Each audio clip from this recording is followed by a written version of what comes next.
I have this strange term that I use. I don't know if it's the best term to use here, but people say work-life balance. I say work is life. Mm. Whether you're working with your child or you're working at work, it's Yeah. work. Yeah. What's the difference? It's all work. It's all work. So what's this work-life balance? So you're going to just turn off your phone because you're on the beach? No, you're going to answer that text Yeah. because maybe it's important. You can just switch off. For some reason, there's this draconian thinking around 1922 when there were no phones, no computers, no nothing, where you go on vacation, like, that's it, done. Can't talk to anyone. Goodbye. Yeah. But that's not what we live in. Today, we live in a 100% 24/7, 365 connected world. Hey, this is Chad Namiro. And I'm Kelly Namiro. Welcome to the Balancing Chaos podcast, A lifestyle podcast where we will interview guests about wellness, business, and just about everything in between. Our goal is to help you develop a lifestyle that promotes health, wholeness, and success. Through our conversations, we hope to inspire you to live a beautiful, full, and joyful life as you navigate balancing the chaos. We hope you enjoy. All right, everyone. Faisal Masud is the CEO of Fabric, a Series C e-com platform who has raised around $300 million in just 2 short years. He is previously the COO of Wing, a division of the Alphabet company, and serves as a board member for Shadow Tech. Prior to Wing, Faisal was CTO at Staples and previously served in various leadership roles running businesses as general manager VP at Groupon, eBay, and 6 years at Amazon in multiple divisions, including mobile, warehouse, trade-in, and basics. Faisal began his career in the retail industry and has been involved with all aspects of e-com since around 1999. He is also an avid lover of the mysterious sport of cricket, which we may or may not get into on this episode. Welcome to the show, my friend, Faisal, as we call him, FM. Thanks for having me, Tyler. Thanks, guys. Really appreciate it. Thank you for being here. We are so grateful. And Chad has told me a little bit about your story. We know that you came to the States a while back, and I thought it was really fascinating. I think it's so fascinating how, immigrants from other countries, a lot of times we've interviewed a few on our show, like seem to have this intense drive the moment they get here. So can you tell us a little bit about how you got here and how you got involved in tech? Yeah, thanks. It's a profound question because it's very hard to describe the journey that you've been on when you arrive here because so much of what people get to see is just the tip of the iceberg, and what's happened underneath, it's very hard to even articulate. But I came to the US in '92. I'd visited the US with my dad, who was in the aviation industry, a couple of times, and way before you guys were born, probably 1984, 86, and 87. But I kind of wanted to move to the US and get my education here. Came here in '92. Ended up actually going back for a while and then came back in '96 and graduated and started working here. But I had no family members here. I was the only one. And I don't know how far Pakistan is from here, but it's probably must be about 8 to 10,000 miles. And there was nobody here. I was alone. And going through that experience where you never get to have any support structure around you, you are completely on your own. And you're coming from a background where back at home, you've got folks who are helping you at home, and the structure is very different in a third world country. It's very, very challenging. You're doing everything yourself, and that's not something I was used to. But I had determined right in the beginning that I'm not going to stay in the US if it's not going to be a run that's successful. So if it's going to be mediocrity, then I might as well pack my bags, go back. My dad ran a logistics business in Pakistan, and my goal was to go back. But one thing led to another, and it was one role after another that just kept attracting me to staying here. But the most challenging part was staying here with the visas, because I've gone through probably more immigrant visas than most know, from an F1, which is a student visa, B1, B2, which is a tourist visa, to a V1, an H1, and multiple H1s, which are needed. And that process, the amount of resilience that you need to just get through that process is non-trivial. And to do it that many times, every time you move a company, different visa. Did you end up getting citizenship? I did. Yeah, I did. Probably 12 years ago. But that was probably the easiest part. Yeah. The harder part was just deciding, is that what I want? Yeah. Deciding, is this going to be long term? And meanwhile, going through that journey and having kids at a very young age, it was profoundly challenging, but nothing really stopped me from continuing the path. But I realized early in my career that commerce was where my heart was, and that's what I wanted to do. I love trade, and so I stayed. But yeah, I'm providing only high level information here. I can understand, but what I will say is that when I look at my own kids, and if I was to even imagine my own child leaving this country, going to a brand new country, a different language, different structure at the age of 18, I would not send them. Yeah. I would block that. Yeah. I would say, no, I have to come with you. So was your dad super proud of you for doing that and taking that on? He was, until I quit school less than a year in and came back and never they told don't like him. that. And he saw my duffel bag lying in our house and back home, and he's like, "What is this?" And my late mom was always very supportive. She's like, "You don't want to go, don't go. Don't do anything you don't want to do." And I always got that comfort from her, where everything is okay. Yeah. Whereas with my dad, he basically said, "I'm going to be a mechanic," and if a Pakistani parent tells you you're going to be a mechanic, that means you're basically done. Yeah. This is over. So I had to get back into the mix and get back into getting educated. And my family really pushed me into that, and ended up coming back to the US and then graduating. And when it came to work, it was a nightmare finding a role, because you need to find someone who's going to sponsor you. Yeah. It feels trivial now because there's a lot of immigrants who have jobs here now. But if you rewind back to 97, 98, 99, to walk into a role, be offered the job, I was offered a couple of jobs. And then I said, well, this is one thing. Now that I have the offer, I need a visa. And they're like, oh, sorry, we have to rescind the offer. No, it really is hard. My best friend's husband's from Australia, and I know like it's super hard to have to change jobs and be on a visa, even to this day. So I can understand how challenging that might have been. Especially non-tech, because I was on the business side. I was more supply chain, and they were like, if you're not a STEM major, if you're not a tech background, it's a lot harder. So after multiple attempts, ended up getting the first one. Once you have it, you can transfer it.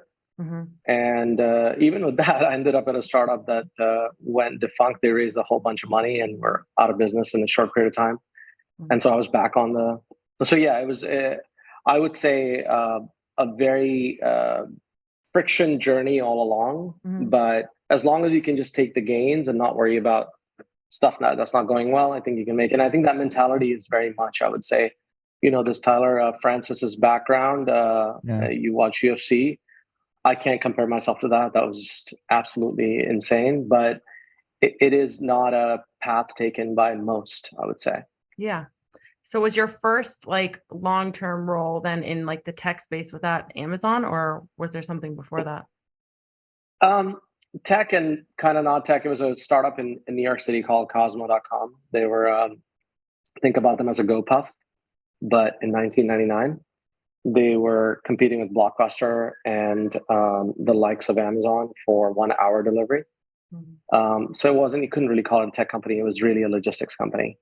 They were delivering, we had like 5,000 messengers. We would deliver in an hour from the internet to your door, but burning, tens of millions a month. It just wasn't a feasible thing back then. Now, if you look back, I would argue even today, 1 hour delivery is not feasible. It's just not. It is for certain countries, but definitely not in the US because of the minimum wage and everything else, which is legitimate, should be paid accordingly. But the cost to serve becomes so expensive. But I fell in love with e-commerce at that point. I had a small business.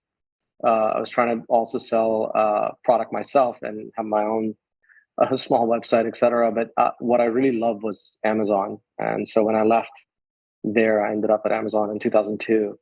And did 2 stints there. And that's where I kind of fell in love with commerce. Yeah, that was going to be my question. And I think you answered it. What was the first interaction that you can perceivably remember where you first found out like, hey, this is what I want to do. This is the industry I want to be in? Yeah, it's interesting. I went down the path of trying to get certified for technology stuff too, like networking and other things. And I was like, maybe I should pick up some other skills because, you're so early in your career, you just don't know where the puck is going, where you want to be. But there was one thing that just I stuck to throughout, which was I wanted to do what I was good at, not what I love to do. And there were many other things that I really was trying to get done that I didn't feel my skill set fit at the time. So I stayed very true to myself and saw that commerce was kind of my calling. And it began with being a buyer and then being a planner, and then inventory planning kind of became my thing. And I would say till 2011, when I joined eBay, you always have a lot of confidence in what you're doing, especially going through Amazon and having 7-8 jobs there. You kind of have a lot of self-conviction. But I think when you realize that you're right a lot, that's when it becomes very clear that that's the path you want to be on. And that, for me, that ticked right around joining eBay, where I put together the vision, and that was kind of it. Like whatever we executed was done really well. So it was pretty early I picked up and knew that e-commerce or retail was going to be my space. So I have a client who works for Amazon, and she is one of the more stressed people I've met in my life. And we're working on that together. And I am just really curious, like, what did you think of, like, what did you think the culture was like when you were there? Did it seem like it was intense, go, go, go? And does tech have to be like that? Because it's like a constant moving target. This is a loaded question because when I joined Amazon, Jeff used to be on a Segway. We were in this building called PacMed. I don't know if you guys have been to Seattle much, but that really old tower, hospital tower in the Beacon Hill area. And so you'd see Jeff all the time. You'd see other people all the time. And the culture was pretty intense. But I felt like it was the underdog culture. And why I say this is that I personally thrive in the underdog environment versus we already have everything, just come and fine tune what's going on. That's not exciting to me. I like broken things that have a lot of potential. So Amazon for me was, it was a bit of a dog eat dog culture for the employees, for sure. And if you're not good, you're only as good as your last 6 months. And if your following 6 months are not that great, you're going to be curved out. I mean, the bottom 8% or whatever, you're done. But there's a part to that, which is you're working at a startup. At that point, Amazon, when I joined, stock had fallen like 80%. It was at, I don't know, $16 or whatever. And everybody was in a place where layoffs had happened. And it's about high performance culture. I feel like it's not for everyone. If you're not into high performance culture and you like having a laid back culture and more consensus, go to Google. Nobody really works there. So that's sort of like a pretty chill setup, right? Like, of course, people work there, but compared to the circa 2005 Amazonians, Amazon wouldn't hire Googlers. We wouldn't hire people from Microsoft. I mean, I recall there was this detox training at Starbucks for people who left Amazon. It was like, well, you have to say hello, you have to make eye contact and say thank you and be nice. And that wasn't, so it was, I felt like for me, it was foundational, that it was super data driven. So I've heard you talk about like high five culture a lot and how you must avoid that, right? And I've also heard you talk about, not being a big and bureaucratic company. Like high five culture? Slow you down. High fiving, like every time you get into a meeting, or just generally, even if nothing really was done, there was no perceivable output. Like you're just, patting each other on the back for no real reason, right? As opposed to like a very rigorous kind of dog eat dog culture with Amazon is traditionally known for. I think there's a lot of value in that. And so how have you taken that to Fabric and other companies and kind of blended the best of both worlds, I guess is the question. Yeah. After you work at Amazon, you quickly realize when you leave Amazon, what has changed. So when I got to eBay, what Tyler's mentioning is this management through high fives, which is every success, everybody raises their hands because it's a very consensus culture. Everybody has to agree with everyone. Everybody has veto power. There's no single threaded owner. Not one person makes the decision. It's a group decision. And that group think mentality slows organizations down, and it becomes almost nobody owns anything. No one really when something goes wrong, you just point the other way. Oh, it wasn't me. It was this team. It was over here. And Amazon is, at least was, it's changing a bit now from what I see. Amazon is also sort of in this day 2 phase. It's no longer day 1, where, and I'll explain that, where you are the owner. And we have this concept called two pizza teams. Two pizza teams were teams of, 7, 10 people or 14 people, that two teams that can eat two pizzas. And effectively on top was this one 2 pizza team leader. And that leader was ultimately responsible for what's going on. If something went bad, it's on them. If something's going great, it's on them. But there's no attaboy, there's no like high-fiving. It's just, if you don't get yelled at, you've done a good job. And what he or she says goes. Yeah, they are the definitive final decision maker.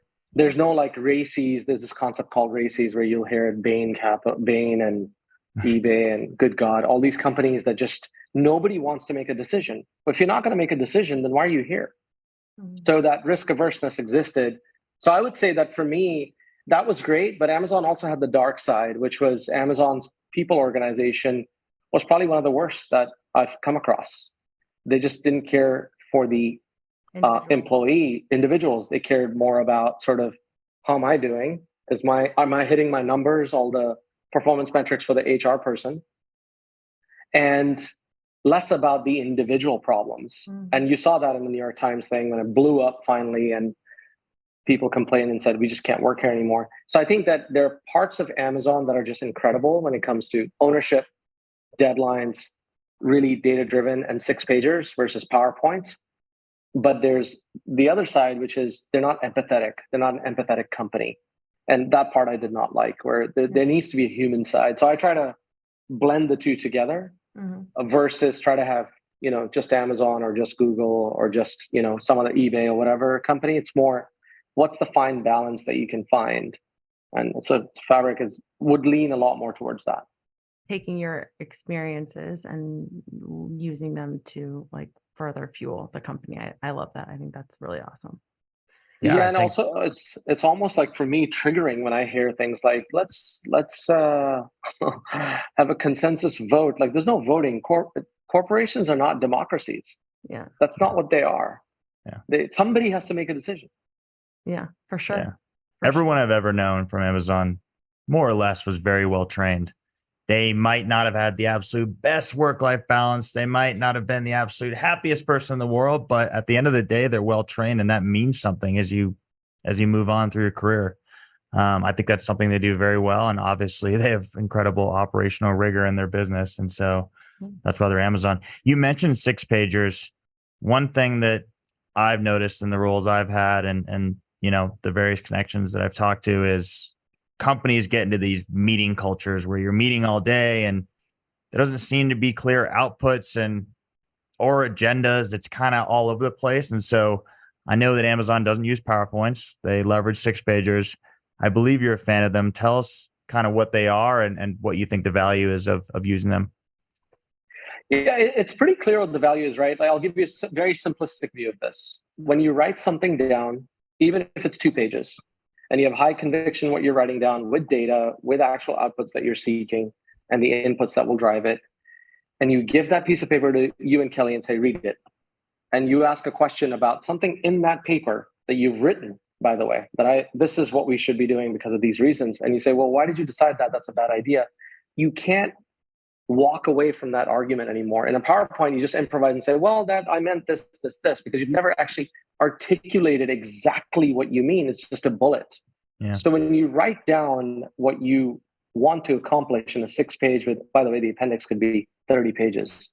It just depends on what you're writing. But the 6 pages is the reading doc, and the appendix is as long as it needs to be. You've basically cemented your view of the world for that particular topic. And Jeff's a very slow reader. He would take the longest to read. Everybody has to wait until he's done. But you knew that if you had fatal flaws in that document, you're going to get caught. It's going to be bad. Oh, there's no escaping. And there's no like, well, I didn't mean that. Well, what did you mean? You wrote this down. This is you. Whereas in a PowerPoint, you just kind of fluff over it and move on. I think that instilled a culture of accountability and directness. And if you say it, you better do it. And you maybe, I mean, this is, I don't know whose quote this is. I think it's Bill Clinton's, like wrong and strong versus right and weak. Amazon's more wrong and strong versus right and weak. You'll see a lot of leadership that when it gets into this consensus culture, they might even be right, but they're just so weak about it. Versus if you're wrong and strong, like, if you have a point of view, execute it. You might not work out, that's fine. But if you have high conviction, do it. That's more the Amazon culture. And by the way, Amazon filled in a bunch of stuff. And they too copied, in early days, we would talk about GE all the time when I was there. All the time. If you look at a lot of the GE principles, early Jack Welch, what he did with organizations, Amazon copy-pasted a lot of that. A lot of it. So while it seems like this is all Amazonian, it actually early on came from other places. And usually is. Amazon kind of cobbled it together. So the expectation in meetings was that you showed up with the 6-pager and then everyone would get a copy. And then that was like the focal point of the meeting. No other visuals.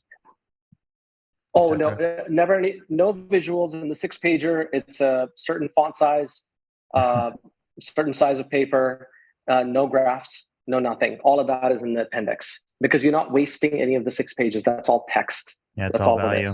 Wow. Yeah, and I remember when I presented my Amazon Basics plan, I was sitting in front of Diego and Wilkie. These are the two owners of retail, both very, very talented, built big businesses. And I was presenting it, and my predecessor who had left Basics had not hit the plan for Basics. I think we were at run rate at like 3 million when the plan was 100 million. So I presented the plan, and I was very up and up about it, wrote the whole document, made the mistake of having both of them in front of me. And the first thing, I think it was one of them, Diego, said that, so you're telling me you're gonna miss your $100 million plan by 100 million. And that's how the meeting started. But it's always better to be truthful about the facts versus massaging the information through a PowerPoint. And I always felt that they would go through each page, and I would do the same with my team and highlight the areas that I want to deep dive on. And the appendix better have all that data. So 6-page was just one way of saying it, but you'd better come buttoned up. And a typical outcome would be if the team agreed with what you want to do, you get to hire the people you want.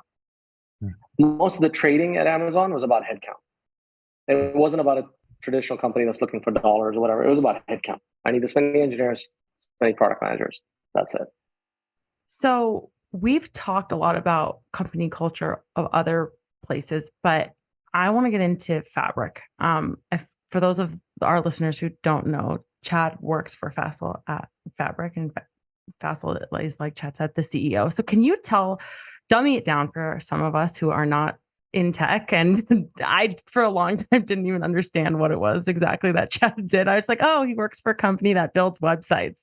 Can you tell us what Fabric does and like why this was a company you wanted to be the CEO of? Yeah, it was. So for me, it was, we had done some work just to make this super simple in my career at being at Amazon and then going to Staples, where we had moved from our commerce business was very large. It was a multi-billion-dollar business at Staples, but it was very difficult to run that business because of the platform we were on was very hard to configure. So I'll give you an example. When my first week there, I said, well, I'd like the cart to be moved from there to here because the user experience is not good. And they said, well, that's going to take 3 months. So I asked them, like, why is that going to take 3 months? Well, because the platform we were on at that time was a monolith. It was one big blob. So if you have to make that change, all the other changes on the back end configurations have to be changed. So that means a whole lot of work to make those changes. And my question was, well, why can't this be simpler? Why can't we separate this, what the customers see versus what others see inside? And that's where the journey began for us. That was a very Amazon view of the world. And two guys from the team left and started this concept of Fabric, which was to build a sort of the anti-re-platform, which is if you're going to go to a new platform, you shouldn't have to give up your life to do that and have flexibility in doing it. Mm-hmm. So Fabric was for me attractive because I was coming out of Google, and Ryan asked me to join as CEO. And at that time, what attracted me was if you take a step back right now and look at what Amazon has done for the consumer. Imagine Amazon in 1995, when the rest of retail existed, was the first e-commerce retailer that enabled you to buy whatever book you want and have it delivered to you within 3 to 5 days, right? Mm-hmm. Nobody could actually do that. That was a paradigm shift in commerce. It was a place where customers now had a very different choice versus going into a Barnes & Noble, going into a Borders and transacting and being stuck with the four walls. Mm-hmm. Fabric, in a similar way, is trying to do that, but this time for the folks who run the websites. So people who compete with Amazon can't compete because Amazon has so much flexibility. They deploy code and new features every day. Well, if you go to their competitors, they're not changing. Look at Walmart, look at others. They can't keep up with the changes because their platforms are slow, inflexible, et cetera. So Fabric was built to enable the B2B retail to be able to function like how Amazon functions for the consumer. So flexible, modular, and enabling technologists in the retail side to be able to have a experience that they can customize, which is what you're talking about, the website itself, which is what the consumer sees. All the back end is where the work happens. Right. That's what we do. So we primarily power that through partnerships on the front end. Yeah. And it's very data and experience informed because the entire C-suite and most of the director level are ex-operators. So like they've been in this position, they've bought software, they've built their own software, and failed deploying, right? So they have all this, PTSD and experience to understand, like, if I were to build it myself, this is how I'd want it to be. Right. And that's a big differentiator, I think, in the market between some of the other, broad stream platforms. So I know that when we were talking about this a little bit off mic, like when I first launched my website, which it's more of a service driven, but I also do have like product on there. I was so nervous that I was like, I don't want to do this. Like, it has to be perfect. And someone said to me, like, it's going to change over time. You're going to add things. You're going to take things away. You're going to be changing it constantly once you launch your business. So just do it, rip the Band-Aid off and start. And now I have other clients and a bunch of other people who follow me on Instagram who are constantly asking, like, okay, if you could give me like 3 tips to start a website, like if I'm going to be selling something, like if I want to sell, the candles that I make or whatever it is, like, and I know that's so much smaller scale than what you are doing now, but what are 3 things that you would tell someone who wanted to start a website? I would first have very high conviction in what I'm selling. Okay. And be very clear on like what I'm about to sell. Will people actually like it? Yeah. Do I have a track record of this will sell and why it will sell from me? So it's a little bit before the actual decision. Okay. So be clear on the definition of why you want to do this. Mm-hmm. Second would be, what is my ultimate goal for what I'm building? If I fast forward 3 to 5 years, where do I want this to be? Because one thing to start a website is another to know, like, where's the North Star? Where do I want to be in the next couple of years? Yeah. So that you can account for the changes that may come down the pike in the year or next year or two. And then third is just the scale of what you're trying to do. Are you selling one thing, 10 things, 15 things? Is it global? Is it cross-border? Is it domestic? Can it be picked up? Is it shipped? I mean, there's a litany of questions that have to be answered. If you have all those answers and you're selling 15 items that you're just kicking off, today in the world of e-commerce, it's so easy. You've got, if it's heavy on content, you've got Squarespace. If it's a little bit of product, you've got Wix and Shopify. It's extraordinarily easy to start today, I think. Yeah. Where it was back in my time where we had these Yahoo stores. I don't know what it was, Tyler. It was like GeoCities. This probably predates you too. But there were these companies that existed that were off of these portals, and the experience was completely owned by them. It was full templates, so you didn't own the experience. Today, that's not the case. You can, I mean, I have friends who have Squarespace websites that are phenomenal. Yeah. They look amazing. That was what mine used to be run on. Right. And you can customize so much of it. So I think that it's less about launching the website. I think the bigger decisions lie outside of that. Yeah. And the big question is, what do you want? Why do you want it? And how are you going to run the business? Those are great. Those are the bigger questions that I would address. Those are great tips. Thank you. Tyler, you had one, of course. No, I was going to say, I know what you're going to say around some of the precursors to actually launching. I was alluding to what I thought you might say, and I was accurate. Tyler and I have been talking about starting a hoodie company for a while, and it's back to like why we haven't done anything, because you need to be sure about why you're going to do it. What's your competitive advantage?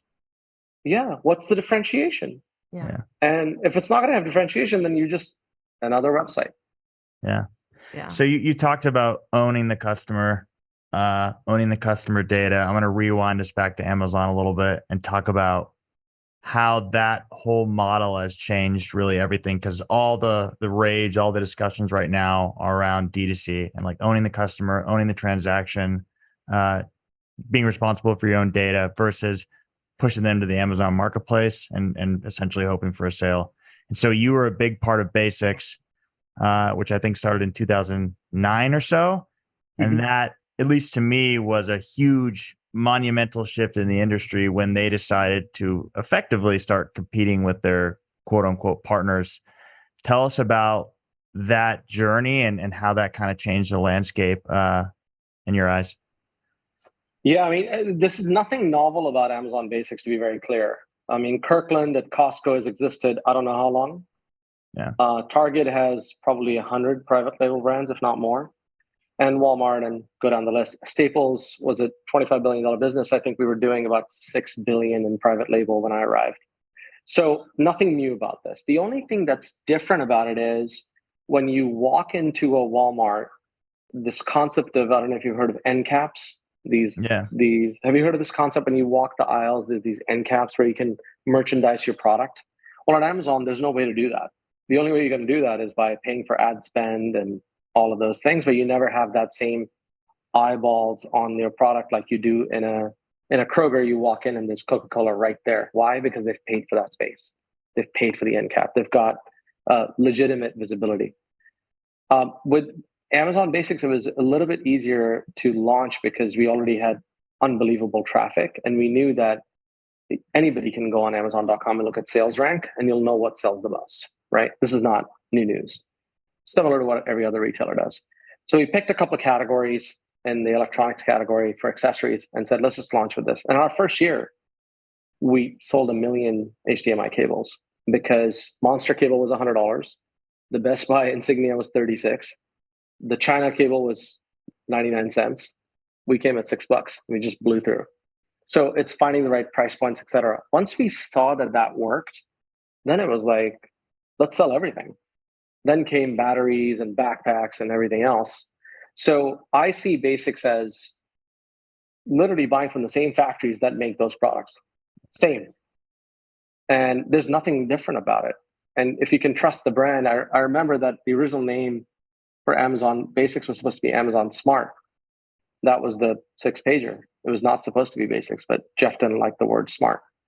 He said, we're not smart, we're basic. So Amazon Basics was born. And then he wanted Amazon Premium. We never did that. But that was sort of it was always about bootstrapping businesses versus trying to hand wave and high five on like, look at us, and using all these big words. It's all about like, let's put runs on the board. And we did. And now today, I mean, I don't even know how big Amazon Basics is. It's very, very large. What was the reaction from the brands when the decision was made to effectively move from a partner, an enabler as a marketplace to, in many cases, a competitor? So to use your example, Monster.com is effectively owning the search term and they're capitalizing. And now all of a sudden there's a cheaper option from the vendor that they're partnered with, essentially. Like, what was the reaction there and how did that change things? Yeah, it was no different to what happened with Toys R Us. If you recall, Toys R Us came to Amazon in 2000 and said, we want to run our toy store on Amazon.com and we want you to run our fulfillment. And very quickly, Amazon realized that having just one toy store is cost prohibitive for everybody else because then they own the term Lego and only Toys R Us can sell Lego. Well, hold on, there's thousands of Lego sellers. Why can't they compete? So that openness of the marketplace is a foundation at Amazon. And what that meant was we were not coming in to disrupt Monster. Monster has a brand. If you have a great brand, you can bypass Amazon Basics because you'll say, you know what, I want the BarkBox dog bed because I trust BarkBox. Yeah. But if your brand is so commoditized that they don't care about your brand and they want to buy basics, how is that on Amazon? So yes, there was a lot of dialogue on you're selling product that's competing with us, but they're also selling at Best Buy that's competing with them. So our dialogue was always, hold on, Insignia is a Best Buy brand, or DeWalt selling at Home Depot, and they have what's it called, Cobalt or whatever that brand is at Lowe's. So retail has always competed with private label generic for the longest period of time. Staples, Avery Labels is the biggest brand at Staples, one of the biggest. We had Staples labels, the Staples paper, Hammermill, Staples. So what are they going to say? They can't. So I just find this all bogus and all this noise around, well, Basics did this to us. Well, okay, we'll build a better product. If Amazon Basics built a phone, you're going to buy that or you're going to buy an iPhone? An iPhone from Apple. Yeah. So it's all about your brand and I'm going to go back to your earlier question, Kelly, which was, why should I do this? Well, do it because you need to have high conviction in what I am going to sell is far superior at that price point, at that value for the customer, because they would want this over this. Hey fam, if you are listening here, then you may be someone who deals with chronic overwhelm, bloating, anxiety, and weight you can't lose, maybe hair loss or skin conditions. If one of those things rings true for you, the Wellness by Kelly Health and Hormones course is available to help you get to the root cause and solve the issue in a way that's sustainable and gives you your lifestyle with lasting results. No more diets or quick fixes, but real health and vitality for the long run. My course runs through everything from what labs to test for to what protocols to implement given what's off in your blood work. We cover a variety of hormonal imbalances and how to heal them, plus the mindset work that you'll have to do to change your habits. If you're ready for an environment where you can learn the tools and truly heal to feel your best, most aligned, light, confident version of you, then this course is for you.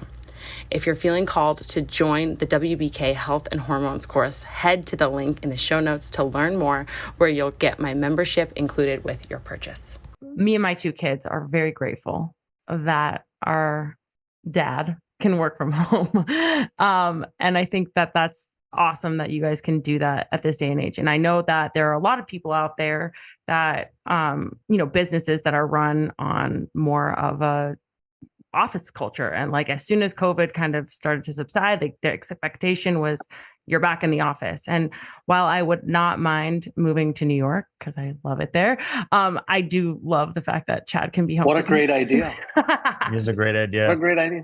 There's an article or a video of Malcolm Gladwell just absolutely shredding the idea of work from home. And the way he phrased it was, what have you amounted yourself to? Basically saying like you're getting in your pajamas and you're walking upstairs, and it got a lot of lash. Well, the thing is like, I feel like Chad, like he'll go to F45 from like 7 to 7:45. And by 8 a.m. he's up here working, which is like, I mean, yeah, and then he goes until, 5:36. And so I actually would argue that he works more than people who work in an office. So can you tell us what you think the advantages or disadvantages are in your eyes? Yeah, it's a great question. It's something that I think about a lot because we shut down our offices as soon as COVID hit, and we've never really reopened them because we felt that there was we almost, I don't know if you know this, signed a lease for a building that I used to be in, and we pulled out. We're like, we shouldn't do it. I think there's a happy medium somewhere because human beings are social. They like interacting with other human beings. Although even if they're introverts, at some point they want to talk face to face with somebody. And but forcing people to get up at this arbitrary 9 a.m. to drive an hour to go to this building, to check in so that they can sit at that desk, log into that computer that they had at home so that they can show that they're there is absolutely ridiculous. It makes no sense to me. I feel like that's nonsense. Now, for certain types of companies, you have to be in person. Like you can't be at Tesla building the chassis of the car and not be in person. You have to be there. So you can't be serving burgers at McDonald's by not being there. So certain forms of labor just require you to be physically there. But if you're in a digital business that doesn't absolutely require you to be there in person, I don't think it's necessary. As long as, I would just say, that there's productivity. There is a burden of remote that does impact productivity. I believe so. Because you're always going to have some percentage of the population that's going to not work as hard because, their manager's not being, But I always, believe that, and this is not my quote, this is probably Jeff's, which is you can't punish 99% of the people because the bad 1%. Yeah. You have to treat everybody like the 99% and hope that the 1% come along. And I agree with that. I do believe we try to do our meetups too, that in-person meetings are really important. But I think there's a climate impact on this. And I'm really big on that. Like I feel like this is one area that's existential for us. Getting in the car at 7:30 to go get to that place and massive traffic. By yourself. That is just probably tragic. Like, why? Why are we doing this? Go at 11 o'clock. Go at 12. Come back at 8. Maybe come back at 4. Why are we manufacturing a problem? Why is that necessary? And I feel like that's where I remember when I left Amazon, we didn't have a single video conferencing room. Not one. I think maybe in Jeff's office. Who knows? And it was a taboo to get on a video call. No, you have to be in person or on a call. There's no videos. And I was always like, what is this? It's crazy. Like, it makes no sense. The whole world is using, and I get to eBay and there's like literally a screen in every room because nobody really worked there. But the issue was there's got to be a happy medium, right? Like the things that you can accomplish being at home with your ease of not having to do all of these unnecessary drives, that I think there's value to that. But as long as the employees, myself included, can contribute in the right way, I think it's fine. I don't see a problem with it.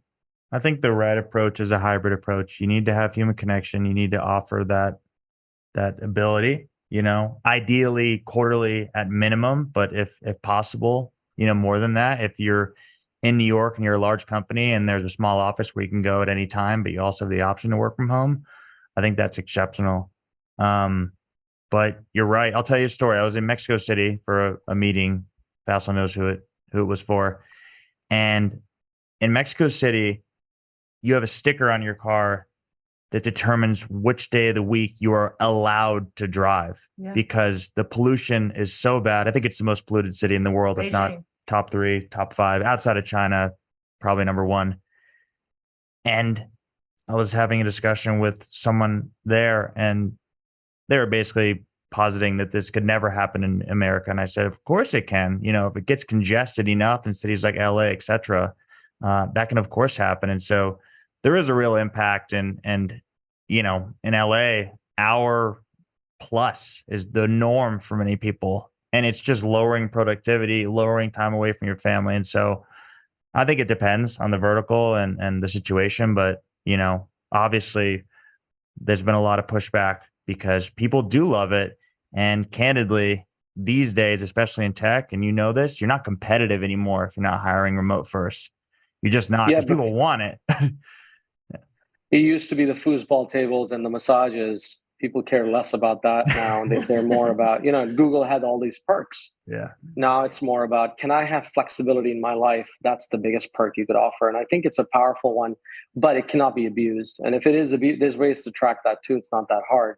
But I think it's the right thing to do. And frankly, you're right. 1 hour sitting in the car, unless your job requires that, I know Apple just mandated everybody has to be back in. Apple just did. Amazon, on the other hand, Andy just said it's not a mandate.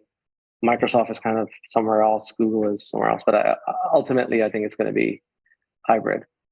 Yeah, I think so too.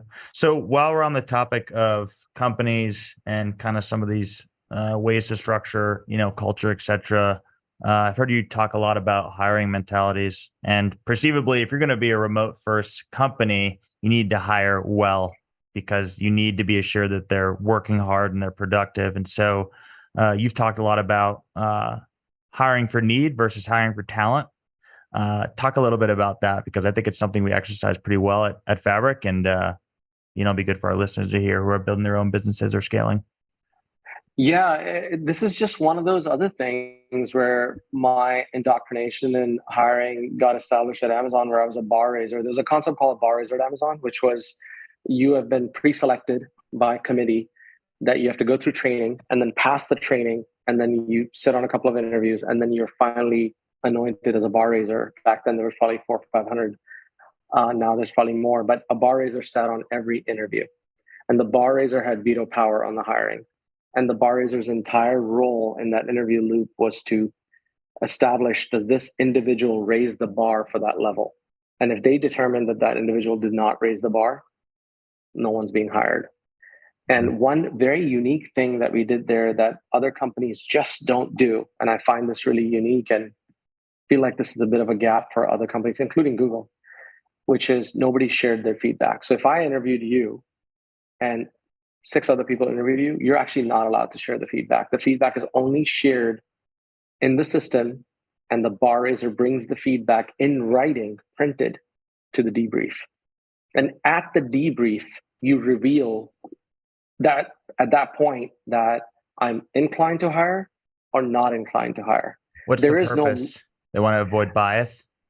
Yeah. So if Kelly said I'm inclined, and you're like, I want to favor her somehow. Yeah. You may change your mind and say I'm inclined too. Yeah. Well, guess what? You've already written it down. It's already in the system. Yeah. You haven't shared the feedback, and you're coming to this meeting, and it says, well, Faisal's inclined. I can't just say, well, I'm actually not inclined. Well, hold on. You just said you're inclined. That structure of just that mechanism of managing hiring keeps the truth in the right place. And I truly believe that hiring just for need is a fatal mistake, because then removing that individual from the organization, or the individual not liking your organization and having to leave, is a 6 month to a 1 year complete waste of time for everybody. So I'd rather have nobody in the role than have somebody who's like a nice B plus. You got to get the A plus. Yeah. One thing, as someone who owns my own business, Chad was saying to me last night, he's like, your priorities are the kids, and then your business, and then yourself. Those are your priorities, like super candidly. And like, that is the truth. Like, that is like, he's not lying. My Thanks, honey. Second, of course you're my priority.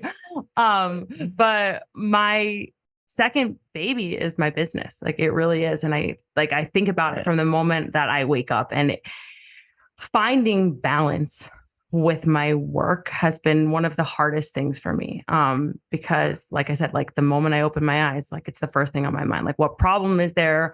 What person do I need to like reach out to solve this, et cetera, et cetera. And so for you as CEO, I'm guessing, you're probably the same in terms of like the fact that you think about it from the moment you wake up. So what are your thoughts on work-life balance? Do you feel like people who are hyper successful, like they just can't really have the balance? Like, what are your thoughts there, and how do you manage it? I always feel like in life, you always have to make compromises. Mm-hmm. Whether that's a compromise of your work. Some people say, I want a very heavy leaning work-life balance where the life part is over indexing and the work part is not. And they make those decisions, and candidly, their careers end up in the way they want, right? 30 years later, they've done what they wanted. They've had a great home life, and that's what they've chosen to do. But most people's success is actually the hard work, the effort. You may be extremely talented, And like Jay-Z said, everybody has some talent. The lucky ones know exactly what that is, right? And they double down on that. So I would say there's always going to be trade-offs, always. And your second child being a huge priority, absolutely should be. If there's a way that I have this strange term that I use, I don't know if it's the best term to use here, but people say work-life balance. I say work is life. Whether you're working with your child or you're working at work, it's work. What's the difference? It's all work. It's all work. So what's this work-life balance? So you're going to just turn off your phone because you're on the beach? No, you're going to answer that text because maybe it's important. You can just switch off. For some reason, there's this draconian thinking around 1922 when there were no phones, no computers, no nothing, where you go on vacation, like, that's it, done. Can't talk to anyone. Goodbye. Yeah. But that's not what we live in. Today, we live in a 100% 24/7, 365 connected world. You have the right to not answer things. You make that determination. But I think the more you can blend in your home life within your work, and especially if you're working at home, by having the children even involved, I think that'd be helpful. Like I did this with my own son, right? Like I would take it to my meeting. Yeah. I would you just come with me. Early days when he was younger, just come over. Let's just spend time with me. And they remember that. They see the work ethic, they see the discipline, they see all of that. So I would say if you're into what you do and you're passionate about it, you'll find the balance yourself. No one can tell you. I can't convince you. Yeah, totally. There was a super successful woman who spoke to us when I was getting my master's, and she basically said the same thing. She says, there is no fucking balance. So forget the idea that exists. Just find something that you're passionate about and that you love enough so you enjoy it enough where when those worlds inevitably blend, you're happy. Yeah. Yeah. And there is trade-offs, of course, but that's life. You can't be married to 10 things at once.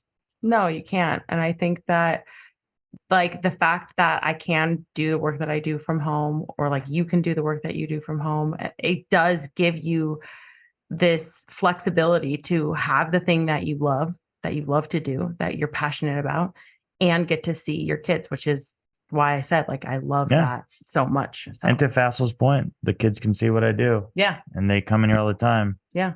He says he wants to work. I'm like, no, you don't. Not yet, son.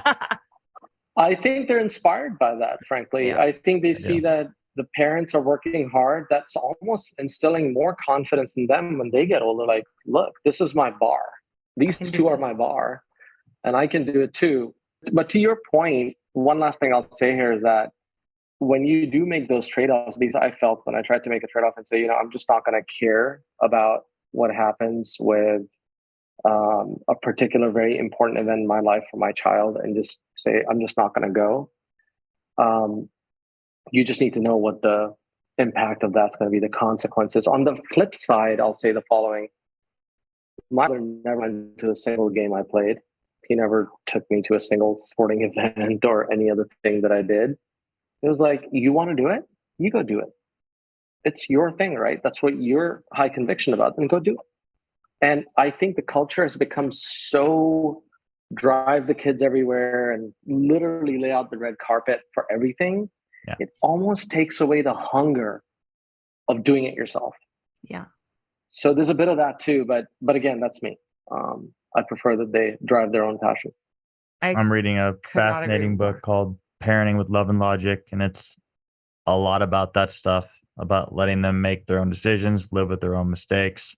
And, beyond that book, it's fascinating to me to think about our kids, and they're going to grow up in a different world. They're going to wake up and watch their parents work effectively in front of their eyes. Whereas for baby boomers, et cetera, that certainly was rarely a thing, and they'd go off to work and they'd hear about it, but they're not viewing it. And so it's going to be very interesting. And I think I'd like to think the positives will outweigh the negatives. Yeah, I think so. I mean, I love, like, last thing on this topic, like, I love the fact that I can take my son to preschool, and while I'm there, I'm also on my phone talking to clients, and then we can leave and come home together and have lunch. And then I go and it's like, it's so efficient. And it really did, like you said, Faisal, like, it really is such an awesome thing for them to be able to see their parents working, because I think it really does implement the mindset of like, I can do this. I have confidence in myself. I totally see that. And those who don't want to do that are typically coming from a different point of view and a historical perspective of how things should be. Yeah. So yeah, to whatever degree, blending it in is probably helpful. Yeah. So maybe one or two more questions here. We have a lot of listeners that want to know about fundraising. They have businesses that they're trying to fundraise for. Fabric is about the most exceptional and successful story I think you'll find. There are a few others similar to it, but raising just shy of 300 million in 2 or so years is astronomical. Obviously, market conditions were good, but tell us about that journey and then offer some advice for young entrepreneurs who are thinking about raising money versus bootstrapping, kind of how you'd guide them through that. Yeah. I'm going to go back to this. Maybe I've used this word too much today, but it kind of keeps coming back to me again and again, which is conviction. If you're going to have high conviction in what you're doing, and you can see runs on the board where you're seeing the puck is going in a certain direction because you see the inputs are working, et cetera, you should pursue that path of doing your own startup and trying to raise money. What I found, so I don't know if you know the history, when I joined the company, we were running out of money. It was laid a bunch of people off, and we're sort of at the last tip of maybe a few months left to survive. It was right after COVID. Yeah. And by the way, that was the hottest time to raise money, but Fabric couldn't raise money at all, period. And because the strategy was all over the place, it was there was a lot of other issues going on that VCs can see right away. I just have certain rules when raising money. One is I won't call for the capital myself. If I get an inbound call, I'll take it, but I'm not making the phone call. Because if you've got an important product that people know about, let them come to you. They have back to conviction. They have conviction in what you're doing. They'll come to you. You calling them nonstop and saying, please look at my slides, please look at my slides, please look at my slides. It's not going to do any good at all. So one is have conviction in your product, but also let the VCs have conviction in your product themselves. Just following up nonstop with email, phone calls is of no value. Two is find a product that has a very large market. Find a product fit that you know people like. And then finally, the most important word, have momentum. If you can show momentum, compounding over time, fundraising becomes a lot more seamless. It's never easy. It's always very hard, but it becomes a lot more doable. If you have no momentum, I was talking to a company today and they were trying to raise money. They're in a better state that Fabric was in when I started, but they were doing about $1 million in revenue. They're going to grow 25% next year. They're like, we'd like to raise a seed round. I was like, you're not going to raise a seed round. You don't raise a seed round 25% growth. Sorry. This is going to be self-funded. Why is it only 25%? And they said, well, because it's self-funded. I was like, okay, well then either the growth has to be 200% or you shouldn't be raising money. So these things are just important, right? Like if a venture capitalist is coming into your business, they're looking for an extraordinary outcome, an outcome that is 10x, 20, 30, 50, 100x from where they invested. At 25% growth, you're probably going to give them a 2x outcome.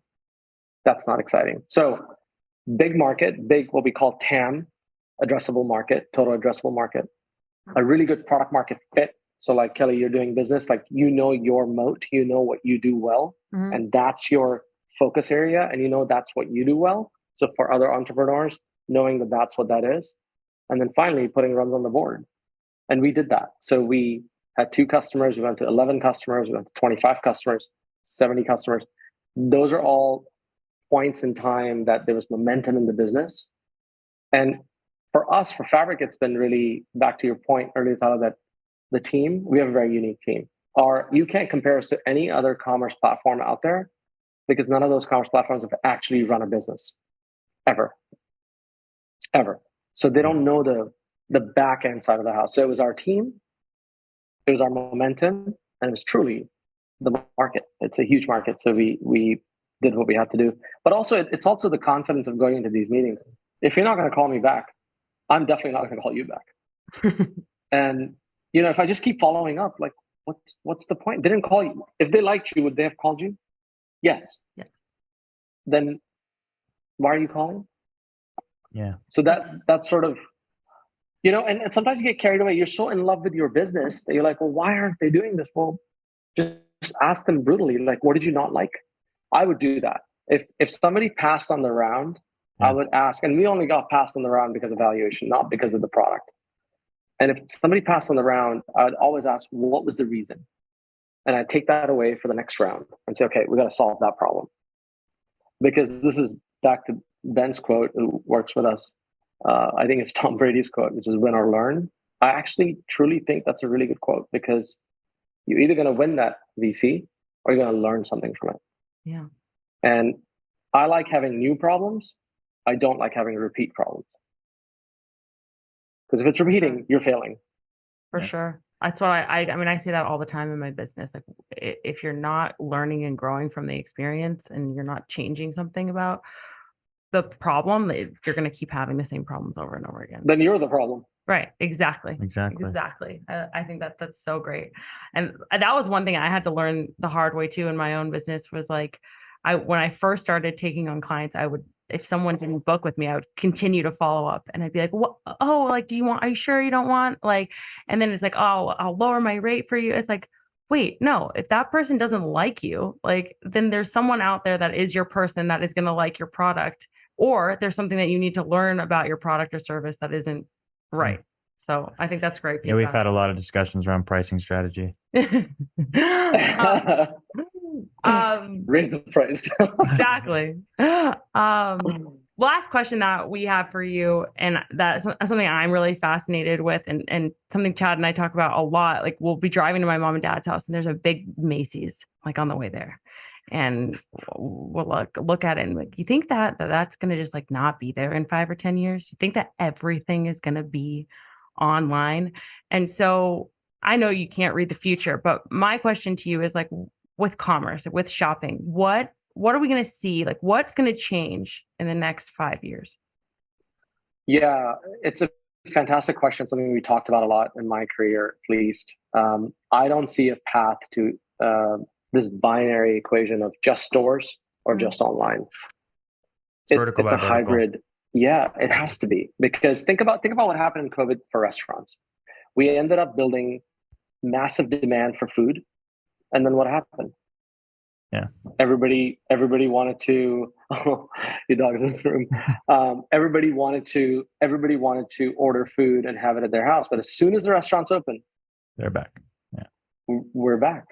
Yeah. We're back in the restaurant, because that food, when it's cooked and it comes out, is when you want to eat it. You don't want to eat it when it's been sitting in the bag for 30 minutes.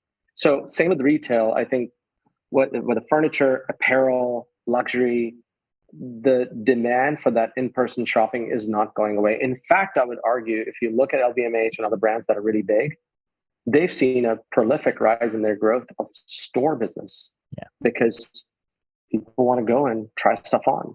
Yeah. And the showrooming concept of where it exists. But if you're in a commodity business buying an HDMI cable, that's not exciting. It's a cable. You're going to order it, it's going to arrive, and you're done. But the concept of pick up at the store and being able to showroom and also do online, I think it's a 50-50 split. In my eyes, it'll keep growing until it gets to a point where it's like a bit of an even match. But if you go to the Amazon bookstore, it's pretty full most of the time, because people like reading books in person. That's a good vertical. There's always a consortium of products and verticals that people are going to want to touch and feel. It's crazy. Books are one of them. I'm a big proponent. You know that. Yeah. Like, to me, I get like physically sad thinking about a world where there's not bookstores. Yeah, he does. I think that too. Like, I think big brands like you were talking about, LVMH or like Chanel, like now they've actually like capitalized on what COVID did, where you'll see lines outside their store, like creating even more demand for being able to go and have the experience in the store by saying, oh, well, that we're only allowing, this many people in at a time. And people will wait. Like, my best friend, I'm going to throw her under the bus right now. She waited in Paris for 3 hours outside of a Chanel store to get a bag. That's bad. Omnichannel. That's what we're fixing. That is insane. These are called recession-resistant businesses. Yeah. They don't take any hit no matter what happens. They will always be there. But unfortunately, that's not the case for Sears and Macy's. Yeah. I don't even know if you ever want to enter a Macy's. Why would you? It just looks so bad inside. Sad. It's like I think I mentioned this to Tyler. Like once you've walked into an Apple store, you're never going back to Sears. No. Because the bar is set. That's the bar. Yeah, for sure. No, I see it as a hybrid. Okay. That's super. Yeah. That's those super department stores can change how they leverage inventory. Yeah. And they can start to leverage all the inventory points they have across the globe to ship to people who want to stay at home or people that want to go pick it up down the street. That stuff will change. Are we going to have any semblance of a checkout in 5 or so years? Or are you just going to show your face and boom, it's getting shipped? What's the most meteoric change in your opinion? It's hard to do that because Omar, our CTO, comes from Weave.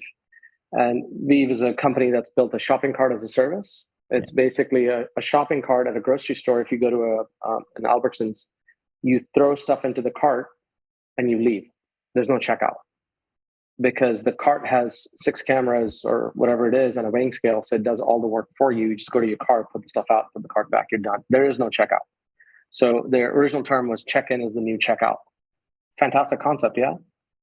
So hard to adopt at grocery stores and other places. Look at Amazon Go Kart. Like all of those things just take a lot of time.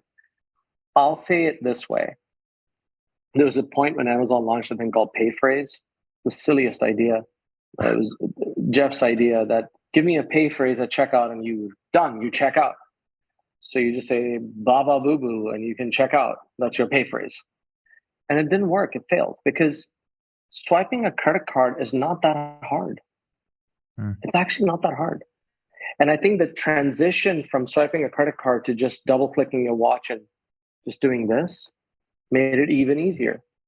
And when we're trying to solve problems that are not insurmountable, they're not massive enough to care, they take a long time to change. So you look at payments, they've said it for the longest time. Oh, frictionless payments. Okay, you're still standing in line in Target. Are you not? You are. Because people still prefer to go through the process. And even though those carts exist, they've not been adopted because human beings don't like change.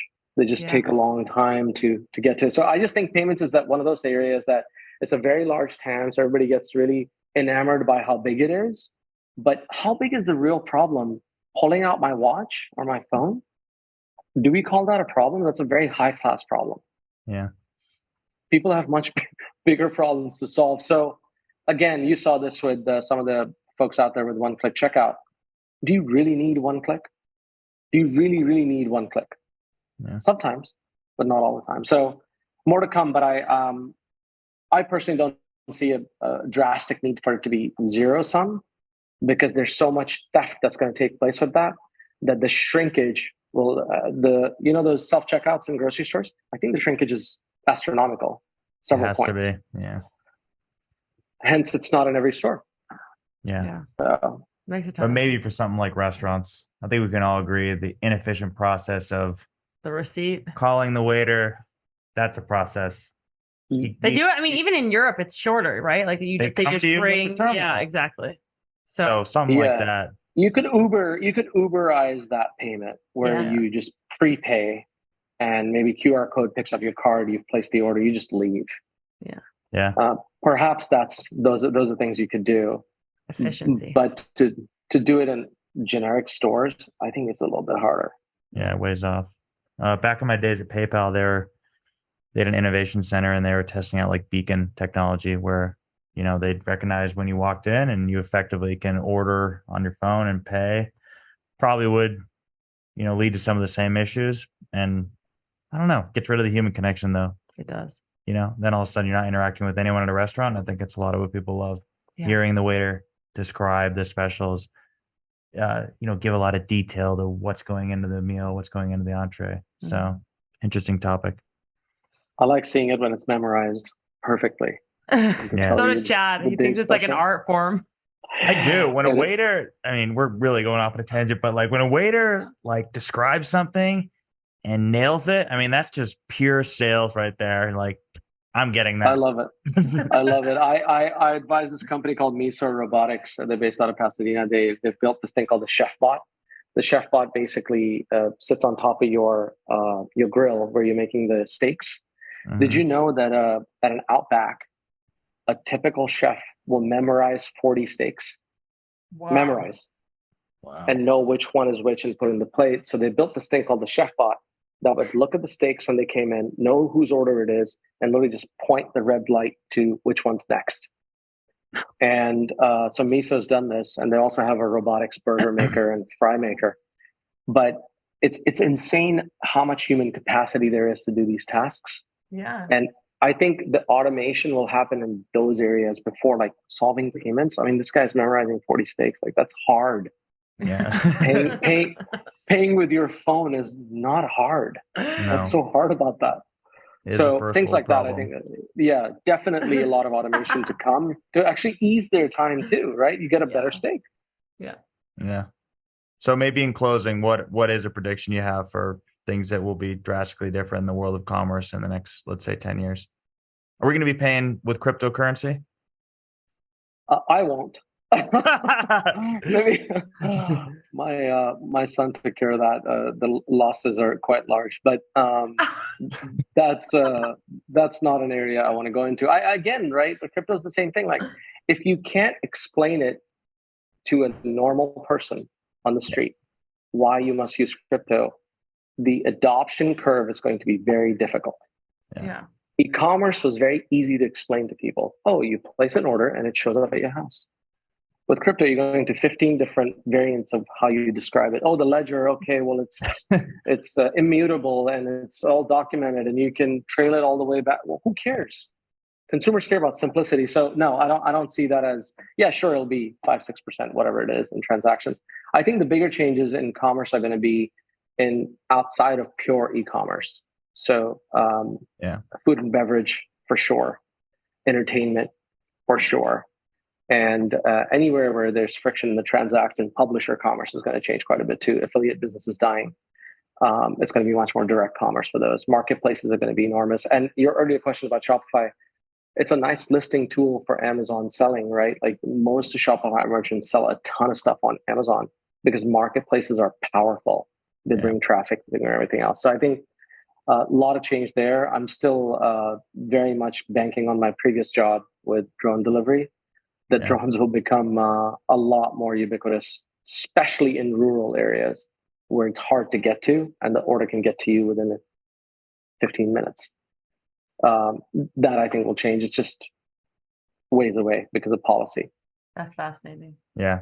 I think one of the biggest things is experiences that didn't traditionally have commerce or the ability to buy products are going to be immersed with it moving forward. Yeah. And honestly, there's verticals that should have done this ages ago. If you're at a sporting event and they show something on the screen, you should have the ability to click to buy instantly. You shouldn't have to walk over to the team shop. So stuff like that. And have it delivered to your seat. There's another company I work with, Fan Food, where you're sitting and the concessions food comes to you from the app.